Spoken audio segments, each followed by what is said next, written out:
नमस्कार, मैं हूं शिवेंद्र श्रीवास्तव। नमस्कार, आपके साथ मैं हूं मुक्ता सिंह और आप देख रहे हैं चुनाव पर हमारा खास शो अब की बार आर पार। देश में 2 चरण का मतदान हो चुका है। देश की 190 लोकसभा सीटों पर वोट डाले जा चुके हैं। 2019 के मुकाबले दोनों चरणों में इस बार कम मतदान हुआ। अब तपती गर्मी में 7 मई को तीसरे चरण के वोट डाले जाने हैं। बीजेपी की रैलियों में अब की बार 400 पार का नारा कम सुनाई दे रहा है। जिस दमखम से प्रधानमंत्री मोदी और बीजेपी के बड़े नेता चुनाव की शुरुआत में 400 पार का नारा लगा रहे थे, अब उसकी फ्रीक्वेंसी बेहद कम हो गई है। बीजेपी और कांग्रेस नए मुद्दों को धार देने में जुटे हुए हैं। जैसे जैसे चुनाव समाजवादी पार्टी के गढ़ में अब आ रहा है, अखिलेश यादव जैसे नेताओं ने नए दावे, नए नारे शुरू कर दिए हैं। वे कह रहे हैं कि बीजेपी दक्षिण में साफ, उत्तर में हाफ। तो आज हम उत्तर भारत की इन्हीं 10 सीटों का विश्लेषण करने वाले हैं, जिन पर 7 मई को वोट डाले जाने हैं। मध्य उत्तर प्रदेश की इन सीटों को यादव बेल्ट या यादव पट्टी भी कहा जाता है। ये सीटें हैं आगरा, फिरोजाबाद, हाथरस, फतेहपुर सीकरी, मैनपुरी, एटा, संभल, बरेली, आंवला और बदायूं। तो शिवेंद्र, ये जो 10 सीटों की आप बात कर रहे हैं, तो इस बार यहाँ पर किस तरह का चुनावी माहौल आपको समझ में आ रहा है? देखिए, जैसे पहले और दूसरे फेज में हर ऐसी पॉकेट्स लग रही थी जहां पर कहीं पर जाट ज्यादा थे, कहीं पर मुस्लिम ज्यादा थे। लेकिन अगर पुराना इतिहास देखें तो इन सीटों पर, इन 10 के 10 सीटों में 1-2 को छोड़ दें अगर, तो ज्यादातर यादव बहुल एरिया है और लगातार वहां पर समाजवादी पार्टी का नेतृत्व रहा है, वहां का रिप्रेजेंटेशन रहा है। और इसीलिए इस बार अखिलेश यादव भी बहुत मुखर हो रहे हैं। जो बीजेपी है वो भी तमाम दूसरी बातें तो कर रही है, लेकिन जो उनको अंदर का पता है कि इन सीटों पर उनके लिए चुनौती ज़्यादा बड़ी हो गई है, क्योंकि पहले के बारे में जो जानकारी आ रही थी कि शायद मुश्किल है, सीटें कम हो सकती हैं, लेकिन यहाँ पर तो ये मान के चला जाता है कि यादव बेल्ट होने की वजह से इसमें समाजवादी पार्टी को ज़्यादा से ज़्यादा सीटें मिलेंगी। इसी वजह से अगर इन सीटों पर आप देखेंगे तो कांग्रेस के साथ गठबंधन होने के बाद इन सीटों पर कांग्रेस ने ज़्यादा जोर आजमाइश नहीं की कि उनके लोगों को टिकट दिया जाए, क्योंकि ज़्यादातर या तो समाजवादी पार्टी परिवार से लोग जो है वो आते हैं या फिर यादव बहुल लोग ही आते हैं। तो ये जो पूरा जो 10 सीटों का पूरा कुनबा है कहेंगे, वहाँ पर जाहिर सी बात है जो गठबंधन है, विपक्षी गठबंधन, उसका यहाँ पर डोमिनेंस देखने को मिल सकता है। लेकिन शिवेंद्र, अगर आप देखिए तो पिछले चुनाव में बीजेपी ने 10 में से 8 सीटें जीती हैं, तो क्या लगता है कि इस बार बीजेपी दोहरा पाएगी? देखिए, दोहराने को इतिहास तो कई बार दोहराया जाता है, नया इतिहास लिखा जाता है, पुराना मिटता है, लेकिन सीटें तो जीती जरूर। क्योंकि पिछली बार अगर आप याद करेंगे 2019 में मोदी की लहर थी, यूपी की तमाम सीटें, एक सीट कांग्रेस को 1 सीट मिली थी, सोचिए, जो कि इस अलायंस का सबसे बड़ा पार्टनर है। उसका सबके बावजूद जो जीत का अंतर था वो इतना ज़्यादा नहीं था जितना बड़ी बड़ी सीटों पे हो जाता है। तो भले ही आंकड़ों में दिख रहा हो कि 10 में से ज़्यादा सीटें बीजेपी के पास थी, लेकिन इस बार चुनौती ज़्यादा बड़ी है, क्योंकि इस बार मोदी लहर नहीं है, लोगों ने उनको ब्रांड मान लिया है। और जो 400 पार का नारा दिया जाना था, उसके साथ जब अगर उसको तुलना करेंगे तो ये उतना आसान दिखता नहीं है। यानी तय है कि राह इतनी आसान नहीं है। तो तीसरे चरण की जिन सीटों पर घमासान है, उनमें सबसे प्रमुख है मैनपुरी, जहां से समाजवादी पार्टी ने डिंपल यादव को उम्मीदवार बनाया है। वहीं बीजेपी की तरफ से योगी सरकार में मंत्री ठाकुर जयवीर सिंह मैदान में है। वहीं बीएसपी ने भी यादव नेता शिव प्रसाद यादव पर दांव लगाया है। ये सीट यादव परिवार का गढ़ है। इसके लिए आपको इस सीट के पिछले 4-5 चुनाव के आंकड़े देखने होंगे। 2009 में मुलायम सिंह यादव, 2014 में फिर से मुलायम सिंह यादव, 2014 में उपचुनाव हुए तो तेज प्रताप यादव, जो कि मुलायम यादव के रिश्तेदार हैं। मुलायम सिंह यादव एक बार फिर से 2019 में आया, लेकिन 2022 में डिंपल यादव यहाँ पर आई, क्योंकि मुलायम सिंह यादव का निधन हो गया था और उसके बाद डिंपल यादव यहाँ से फिर से जीत करके आई। 2009 से 2024 तक के मैनपुरी लोकसभा चुनाव के आंकड़े आप देख लीजिए, आपको समझ में आ जाएगा ये सीट यादव परिवार का आखिर गढ़ है क्यों। 2009 में मुलायम सिंह यादव जीते थे, 2014 में भी जीते, लेकिन 2 जगह से। उन्होंने जब आजमगढ़ सीट अपने पास रखी और मैनपुरी छोड़ी तो यहाँ उपचुनाव में उनके पोते तेज प्रताप यादव जीत गए। 2019 में फिर मुलायम सिंह यादव जीते। उनके निधन के बाद 2022 में हुए उपचुनाव, तो इसमें डिंपल यादव जीत गई। तो इस सीट पर यादव परिवार के दबदबे का एक और कारण है, आप समझ लीजिए। इसी जिले की करहल विधानसभा सीट से अखिलेश यादव विधायक हैं, जबकि मैनपुरी लोकसभा में ही आने वाले जसवंत नगर विधानसभा सीट से शिवपाल यादव विधायक हैं। तो अगर शिवेंद्र, मैनपुरी की बात करें तो ये तो पूरा ही समाजवादी पार्टी का गढ़ है। पिछले मेरे ख्याल से 26 सालों से यहाँ पर वही जीतते आ रहे हैं और बीजेपी ने तो कभी यहाँ पर खाता खोला नहीं है। क्या लग रहा है आपको? हालांकि इस बार का चुनाव जो है राम मंदिर पे भी ला रहे हैं। आप देखिए बहुत सारे मुद्दे हैं जो बीजेपी को प्लस करते हैं, लेकिन आप अगर देखेंगे तो इतिहास ये बताता है कि इस सीट पर बीजेपी का गढ़ कभी नहीं रहा, यादव परिवार का ही दबदबा रहा। और लेकिन इसके साथ ये भी सच है कि चुनाव में समीकरण कई बार बदलते हैं। कन्नौज से डिम्पल को टिकट दिया गया था, लेकिन वो हार गई वहां से। अब वो सुब्रत पाठक जीते बीजेपी की 2019 में। उसके बाद उपचुनाव में यहाँ पर डिम्पल यादव को लाया गया तो जीत गई। लेकिन बात यह है कि जो ये पूरा का पूरा एरिया है, पूरा गढ़ है, जो सीटें हैं, ये यादव परिवार के पास सालों साल से रहती आई हैं। 2019 की अगर बात छोड़ दें, जहाँ पर बहुत बड़ा उलटफेर हुआ उत्तर प्रदेश में और बहुत ज्यादा सीटें बीजेपी के पास आई, तो इन सीटों पर जो जीत का अंतर यादव परिवार का रहा है वो भी अच्छा खासा रहा है।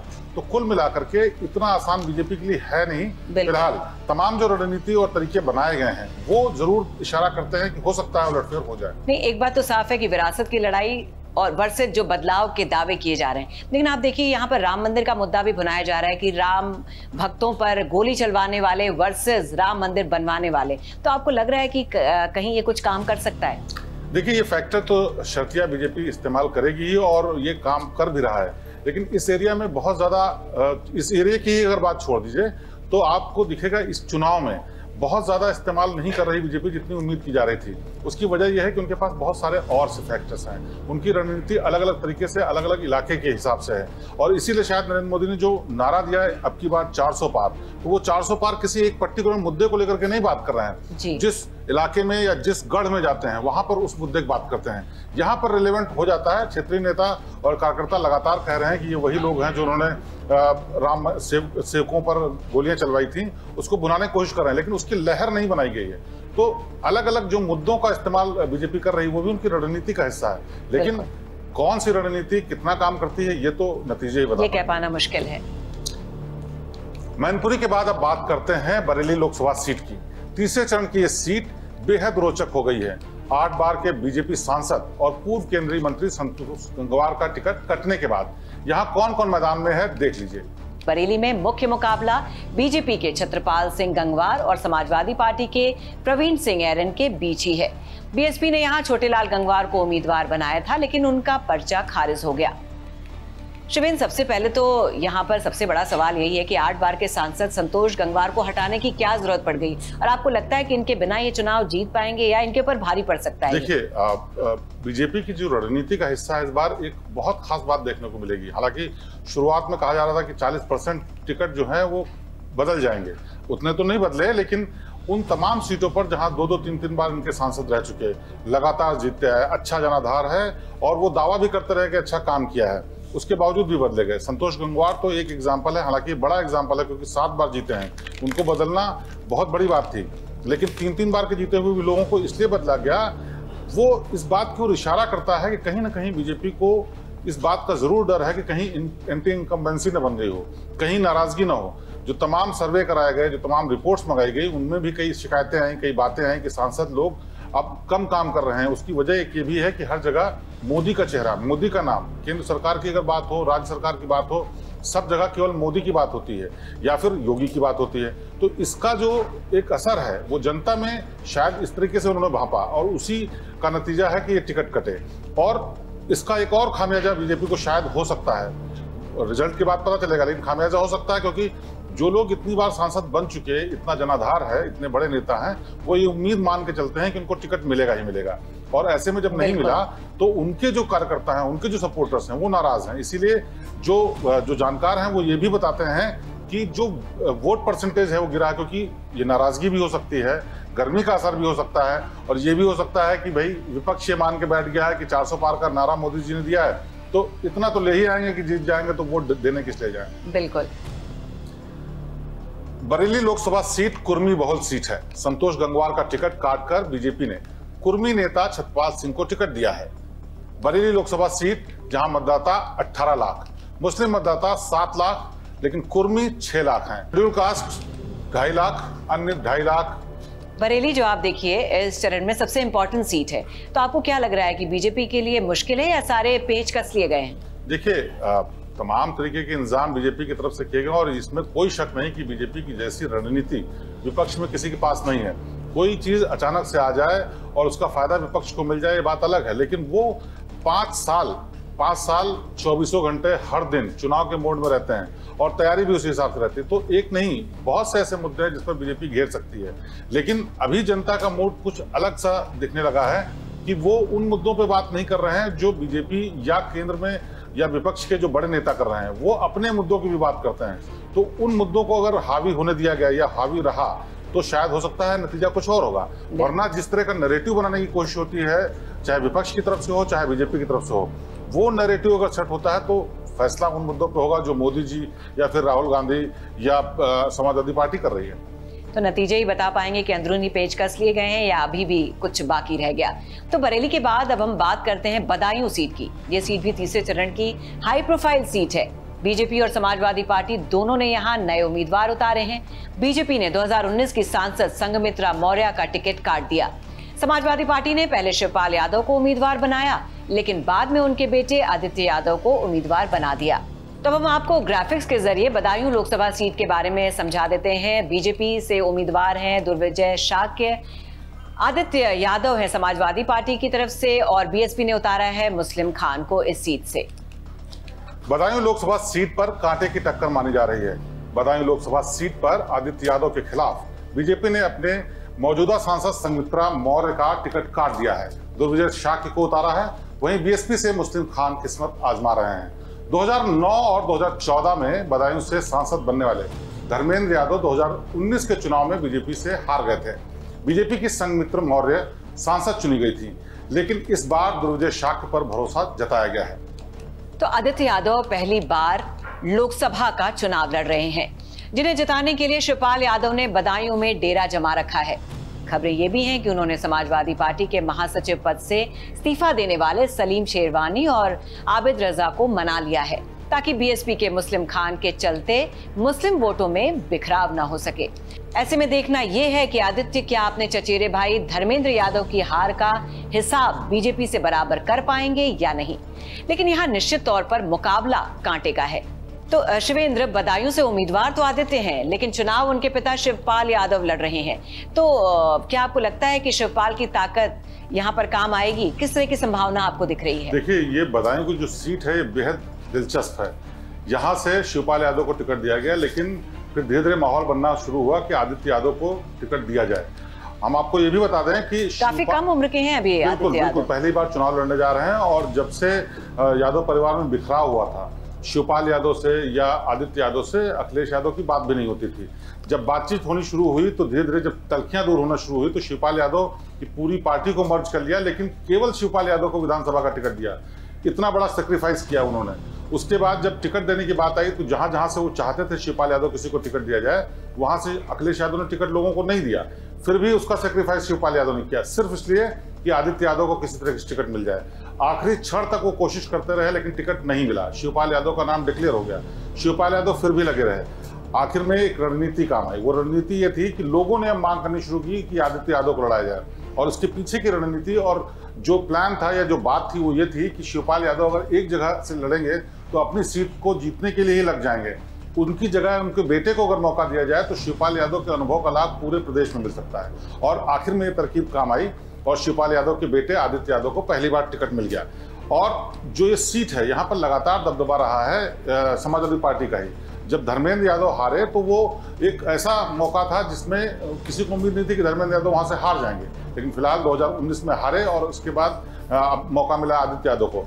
चुनौती बड़ी है क्योंकि पहला मौका है, अनुभव की कमी है क्योंकि आगे कभी नहीं आने दिया गया और बहुत आगे आकर के लीड भी नहीं किया। लेकिन शिवपाल यादव की लेगेसी समाजवादी पार्टी का सपोर्ट नहीं, और ये भी है शिवेंद्र की काफी, जैसे मैंने पहले भी कहा, काफी कम उम्र के हैं। तो आप अगर जो भी मिलेगा तो उनके पिता के नाम पे ही उनको ज्यादा वोट मिलेंगे। बिल्कुल, बेशक ये बात तो तय है कि शिवपाल यादव के नाम पर ही मिलेगा, समाजवादी पार्टी के नाम पे ही मिलेगा। तो असल में इम्तिहान शिवपाल यादव का ही है। और वहाँ के तमाम लोग ये भी जानते हैं कि ये समाजवादी पार्टी के परिवार से ही है, अखिलेश यादव के चचेरे भाई हैं और इस तरह की तमाम चीजें पता है और जो कनेक्ट है वो दूसरे तरीके का। हालांकि वो सामने आकर के नेता के तौर पे नहीं रहे, लेकिन क्षेत्र पे आदित्य यादव लगातार काम करते रहे, क्योंकि उनको इस बात का तो अंदाजा था ही कि उस लीगेसी को आगे बढ़ाने के लिए आगे आना उनको पड़ेगा। शिवपाल यादव की उम्र भी हो चुकी है और ये आखिरी शायद पारी भी खेल रहे हैं। बदायूं के बाद आपको यादव परिवार के एक और सुपुत्र की सीट का हाल दिखाते हैं। तीसरे चरण में यूपी की फिरोजाबाद लोकसभा सीट पर भी चुनाव है। रंग बिरंगी चूड़ियों और कांच के सामान के लिए मशहूर फिरोजाबाद में सपा महासचिव रामगोपाल यादव के बेटे अक्षय यादव चुनाव लड़ रहे हैं। तो आप जल्दी से फिरोजाबाद के उम्मीदवारों के बारे में भी जान लीजिए। फिरोजाबाद लोकसभा सीट से सपा के दिग्गज नेता और राज्यसभा सदस्य रामगोपाल यादव के बेटे अक्षय यादव चुनावी मैदान में है। अक्षय यादव के खिलाफ बीजेपी ने ठाकुर विश्वदीप सिंह को उतारा है, तो बसपा ने चौधरी बशीर पर भरोसा जताया है।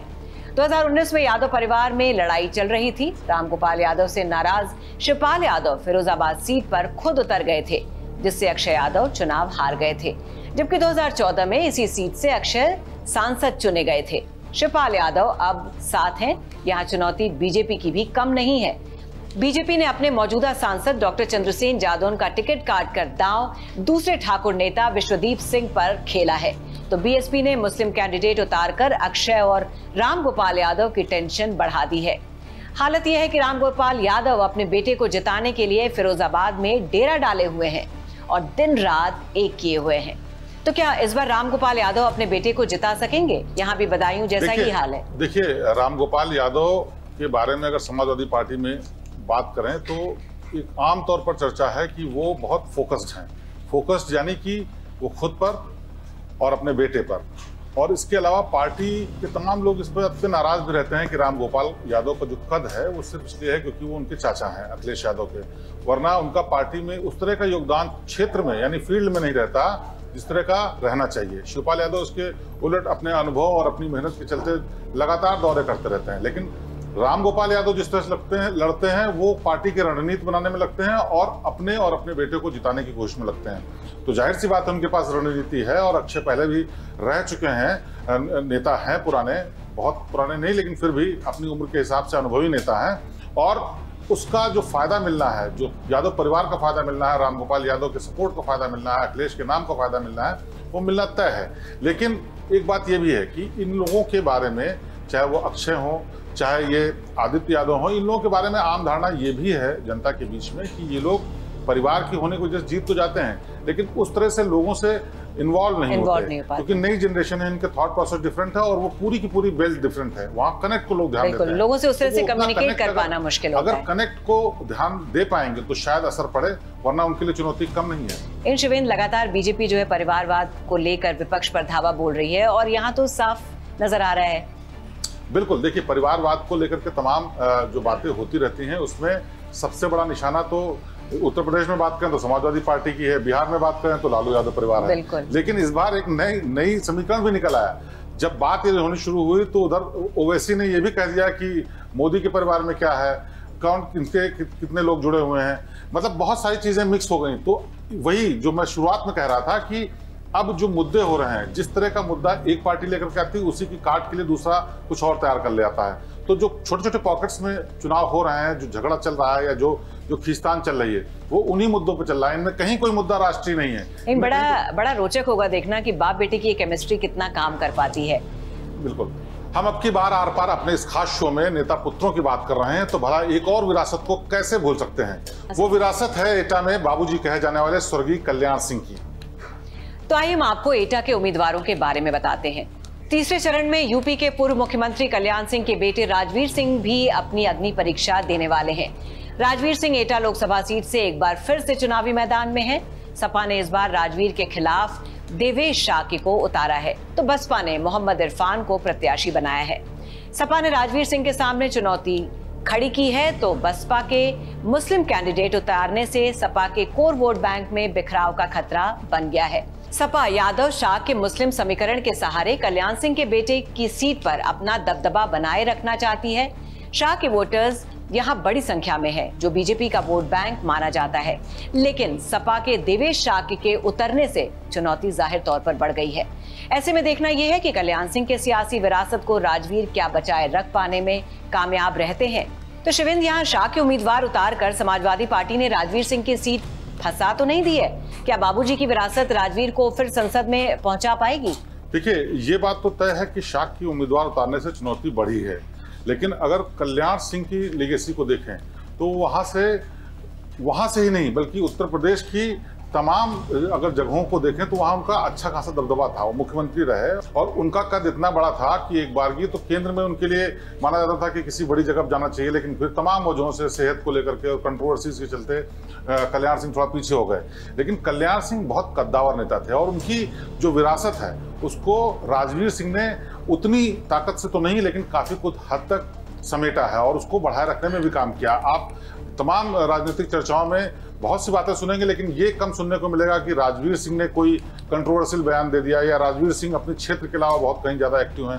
तो वो लगातार बने रहते हैं अपने जहां भी उनको काम करना होता है, तो इसका जाहिर सी बात है फायदा मिलेगा। लेकिन अब जो समीकरण जिस तरह के बनाती है सियासी पार्टियां इलेक्शन से ठीक पहले, उनमें कितने खरे उतरते हैं, उनसे कितना कॉम्बैट कर पाते हैं, वो बहुत बड़ी चुनौती होगी। इस सीट पर भी लड़ाई विरासत की ही है। बिल्कुल। तीसरे चरण में 7 मई को सेंट्रल यूपी के 10 जिलों में वोटिंग होनी है। 2019 की मोदी लहर में इनमें से सिर्फ मैनपुरी ही समाजवादी पार्टी जीत सकी थी। मैनपुरी से मुलायम सिंह यादव जीते थे, बाकी सब सीटें बीजेपी के खाते में गई थी। तो 2024 के चुनाव में सेंट्रल यूपी की यादव पट्टी कहे जाने वाले इस इलाके में तीनों पार्टियों की साख दांव पर लगी है। हमने आपको प्रमुख सीटों की टक्कर बताई है, लेकिन बाकी सीटों पर यही हाल है।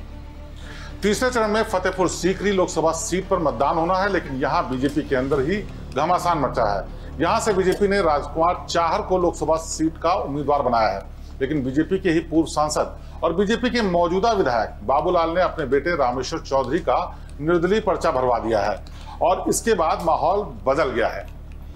तो अब हालत यह है कि राजकुमार चाहर और चौधरी बाबूलाल की आपसी लड़ाई में बीजेपी की सेफ सीट भी यहां फंस गई है। सेफ सीट इसलिए कह रही हैं क्योंकि 2019 के चुनाव में यहां से राजकुमार चाहर ने प्रधानमंत्री मोदी से भी बड़ी जीत दर्ज की थी। वो 4,95,000 वोटों से जीते थे।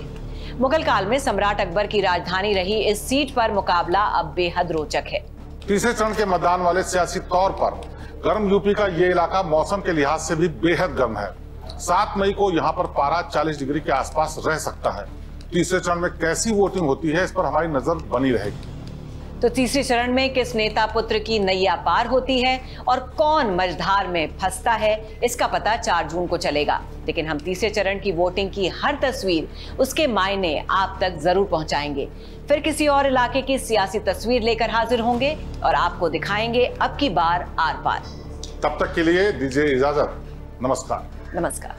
श्रेष्ठ उत्तराखंड पर खबरों से जुड़े रहने के लिए चैनल को सब्सक्राइब करें, बेल आइकन दबाएं और देखते रहें श्रेष्ठ उत्तराखंड।